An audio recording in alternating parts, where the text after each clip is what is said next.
This week we're going to look at a space frame, a structural system to support a curved surface.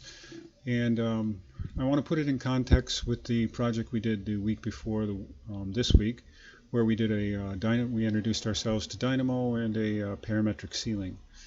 So in our M2 project, we applied curtain wall components to a flat planar surface. And this week we can look at this as really the same project, but now to a curvilinear. But we're going to add some structure behind it just to keep advancing our concept. And maybe to help this to ring to a real project, I wanted to introduce this case study. This is a museum for the U.S. Olympic and Paralympics. It says it right here, U.S. Olympic and Paralympic Museum. And it's a curvilinear facade. It has some planar areas, but it's really it's made up of these aluminum panels, and it's got quite a complex structural system happening underneath it. So I thought this would be a good project to kind of keep in mind while you're working through what seems like a relatively mundane introduction maybe to the process. So here we are looking at the panels and really a kind of a dynamic view. Like it said, 9,000 panels, no two are alike. I'm not sure that's true in these other areas of the building, but for sure in this case they're all changing in their shape as they progress. So one of the things I challenged myself with this week was to kind of take that idea and move it to the next step also in model space. So here we have a close-up of that facade. You can see they're panelized. This is an installation of that project. And I've done the same thing in Revit. So I wanted to take a minute and go to Revit and kind of review some things that I experimented on, because I think they'll be useful. So here well, let's get to a better view here. Let's rotate this around a little bit. Okay, so we can obviously identify with this idea of the rain screen system that we were doing in M2, or excuse me, just a modular curtain wall system. And this week I took it, or last week I took it to the next notch and put it onto a curve system. So here, and we can't do that with the way we constructed them, so I actually had to go and build an adaptive plane module. So you'll notice that if I move one of these, the system responds by changing shape.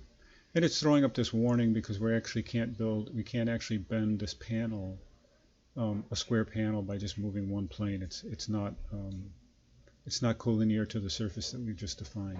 But that's correctable by triangulating, and we'll look at that because in the other curtain wall system that I created for this project, or just experimented with, I tried to mimic the same thing that was happening with the museum.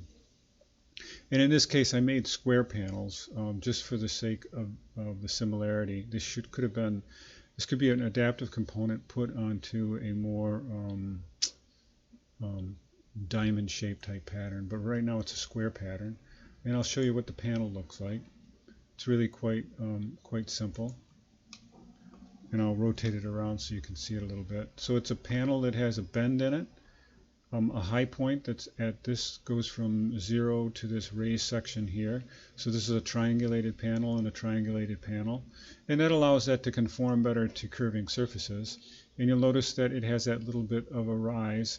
And I thought that would be enough to give it the modeling requirements that were needed in the visualization of our project. And that worked out really quite well, considering this is not even rendering in a ray traced method. It's a pretty accurate depiction of that surface. So one of the takeaways from this is that we can quickly generate these kind of complex systems if we move into this idea of modular panelizing surfaces. And we're going to learn that in this project. And I hope you'll make the connection as we go through it to what I'm showing you here right now. So let me put that away again, and let's just take a walk through this project, because it's interesting from two aspects. One is kind of how it fits with the project we're doing, and also just an overview of the complexity of our contemporary projects like this. So once again, this is the start of a mock-up for it. You'll notice all of these angled fasteners to hold the facade out at its level, and I don't think that's unlike. There's a lot of comparisons to what we're going to be doing in our project as far as trying to support these curvilinear structures from other kinds of support systems. And this is linked to a Twitter account for a company called Radius Track.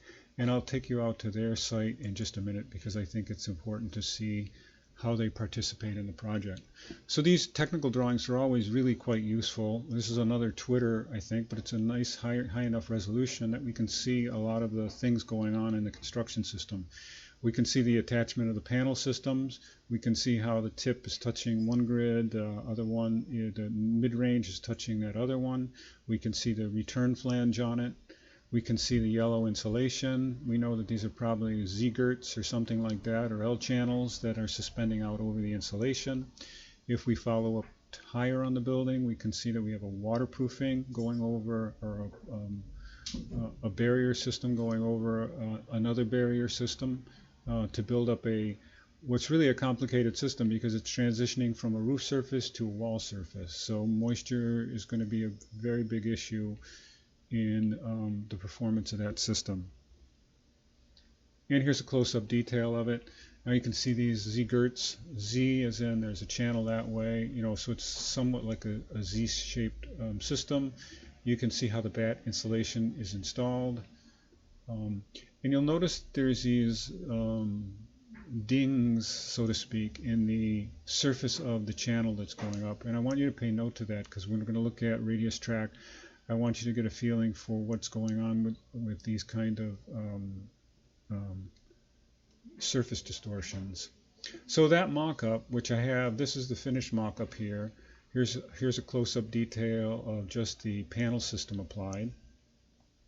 And it's important for them probably to evaluate how that panel system looks where it does these transitions around curved edges.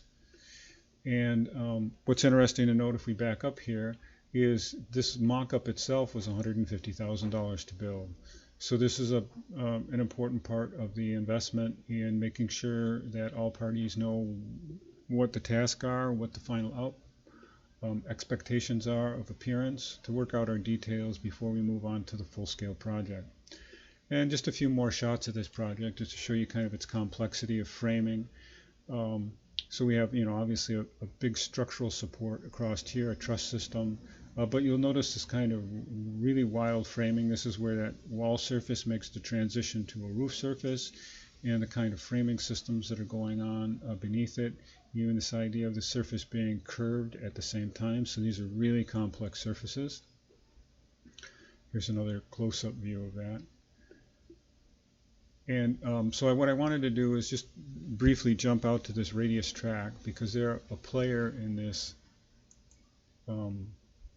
process. So Radius Track is a curved framing system supplier.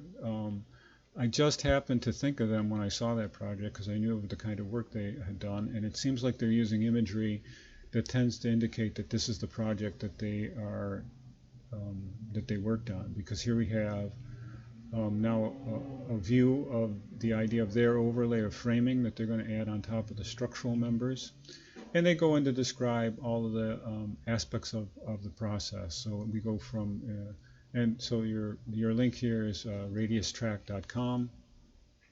I don't have a slide of this in the slide pack, but the in this case the architect probably defines the exterior shell, and Radius Track is probably partnered with them to look at dividing that off, creating the structural systems that will go below that.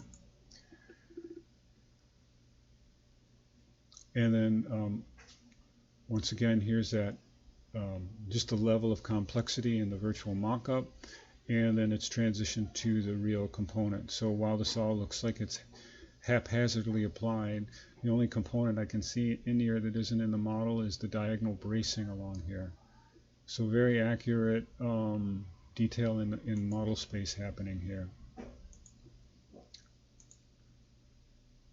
And here we have the idea of that buildup, and I think this is really an important linkage to what we're doing in our project. This actual underlying truss system that's supporting a decking system and a sheathing, and eventually to the actual building facade. This is not unlike what we're building as the red component in our project. And then I think there's one more here. This is develop solution, and then deliver framing. And this is where I wanted to show you this idea of how they generate these curved pieces of framing systems. Is they actually kink it and then pull that material up into the channel, and that allows that to move along on a notching machine and really very accurately control that curving of the surface.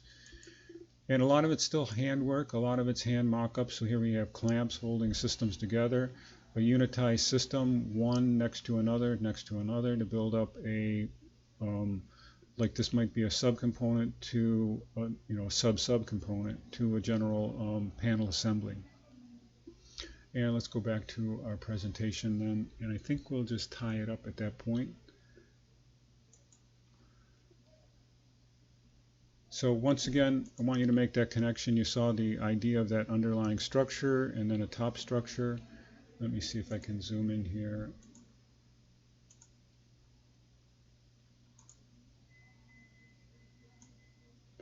So this was the substructure that Radius was generating in order to create another level of structure. So while you're doing this, I think it's really valuable to get in touch with this is actually how it's done or conceived, a lot of it, in the real world.